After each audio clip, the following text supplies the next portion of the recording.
നിങ്ങളുടെ favourite shows ഇനി ഒരിക്കലും മിസ്സാവില്ല. ഇപ്പോൾ C5 കാണും നിങ്ങളുടെ ഫേവറേറ്റ് ഷോസ് തികച്ചും സൗജന്യമായി. ഇവളുടെ അഹങ്കാരവും ഇവള് ചെയ്തിട്ടുള്ള ക്രൂരതകളും കൊണ്ട് മാത്രമാ ഇവക്ക് ഈ പിച്ചക്കാരിയുടെ രൂപത്തിൽ ഇവിടെ ഇരിക്കേണ്ടി വന്നത്. എത്ര പേരെ ഇവള് കണ്ണീര് കുടിപ്പിച്ചിട്ടുണ്ടെന്നോ? എന്റെ മകനെ തന്നെ ഇവൾ എന്തുമാത്രം ദ്രോഹിച്ചിരിക്കുന്നു. ആ ശാലിനിയെ ദ്രോഹിച്ചതിന് കണക്കുണ്ടോ? കാര്യങ്ങളൊക്കെ ഞാൻ അറിഞ്ഞു സത്യഭാമേ. നിന്റെ മകനിപ്പോ എവിടെയാ? കാക്കയ്ക്കും പരുന്തിനും കൊടുക്കാതെ നിന്റെ ചിറകിനടിയിൽ വെച്ച് വളർത്തിയതാണല്ലോ. എവിടെയാ അവനിപ്പോ കിടക്കുന്നത്? വെറും തറയില്, ലോക്കപ്പിന്റെ സിമന്റ് തറയില്. നിന്റെ വീട്ടിലെ പട്ടുമെത്തയില് കിടന്നുറങ്ങേണ്ടവനെ നീയാണ് ആ പരുവത്തിലാക്കി പോലീസുകാർക്ക് മെതിക്കാൻ കൊടുത്തത്. അവരവനെ അവിടെ ഇട്ട് ചതക്കാണെന്നാ ഞാൻ കേട്ടത്. വസുമതി, ചത്തിരിക്കുന്ന സത്യഭാമയുടെ രൂപം മാത്രം ഇത്. വീണ്ടും വീണ്ടും കുത്തി വേദനിപ്പിക്കാതെ. നിന്നെയൊക്കെ പോലുള്ളവര് ചത്ത് ചെന്നാലും കുഴപ്പമാണടി. അവിടെയുള്ള ആത്മാക്കൾക്ക് പോലും നീ സ്വൈരം കൊടുക്കില്ല. അതുകൊണ്ട് കാലം പോലും നിന്നെ കൊണ്ടുപോയില്ല. കാരണം കൊണ്ടുപോയാലേ കാലിനും തലവേദനയാ.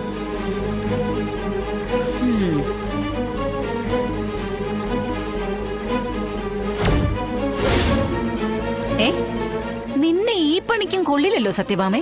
കണ്ടില്ലേ, പിച്ച തെണ്ടാൻ ഇറങ്ങിയിട്ട് അതിന് പോലും നിനക്ക് കഴിവില്ലല്ലോ എന്നാണല്ലോ കാണിക്കുന്നത്. മക്കളും മരുമക്കളും ഒക്കെ ഉപേക്ഷിക്കുന്ന ഒരു സന്ദർഭം വരികയാണെങ്കിൽ വെള്ളം ഇറങ്ങി മരിക്കാനുള്ള യോഗമില്ലെന്ന് ചുരുക്കം. എന്റെ മകനെ നീ എന്നിൽ നിന്നും പറിച്ചെടുത്തപ്പോ നീ ഓർത്തില്ലല്ലേ കാലം നിന്റെ മകനെ പറിച്ചെടുക്കാനും അവസരം തരുമെന്ന്.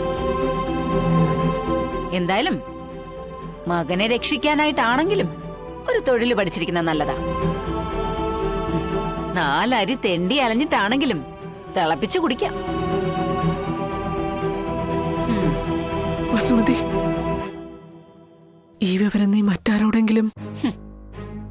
അപ്പോഴും നിന്റെ നാണം കേട്ട ആഠ്യത്വം നിന്നെ വിട്ട് പോകുന്നില്ലല്ലോ സത്യഭാമേ. പിന്നെ നീ എങ്ങനെ ഗതി പിടിക്കാനാ? ഇനി നാറാനായിട്ട് നിനക്ക് ബാക്കി വല്ലതുണ്ടോ? മുച്ചൂട് നാറിയിട്ടാണല്ലോ നിനക്ക് ഇവിടെ വന്നിരിക്കേണ്ടി വന്നത്. എന്തായാലും ബന്ധവും സ്വന്തം ഒന്നും നോക്കുന്നില്ല. എന്റെ മുന്നിൽ വന്ന് കൈ നീട്ടുന്നവർക്ക് എന്തെങ്കിലും പിച്ച ഞാൻ കൊടുക്കാതിരുന്നിട്ടുമില്ല.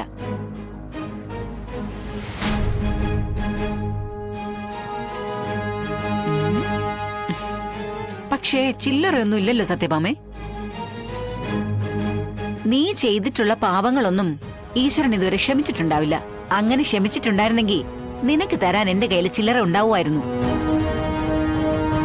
എന്തായാലും നിന്റെ ഈ പത്രാസും വിലയുള്ള സാരിയും കണ്ടിട്ട് നോട്ട് തരാനും പറ്റുന്നില്ല. നീ അങ്ങ് ക്ഷമിക്ക്. അടുത്ത തവണ വരുമ്പോ നീ ഇവിടെ ഉണ്ടെങ്കിൽ തരാം.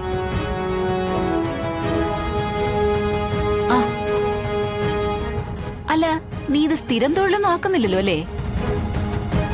ഉണ്ടെങ്കിലും ഇല്ലെങ്കിലും ഇനിയെങ്കിലും നീ ഒരു ദിവസമെങ്കിൽ ഒരു ദിവസം മനുഷ്യനായിട്ട് ജീവിക്കാൻ നോക്കും.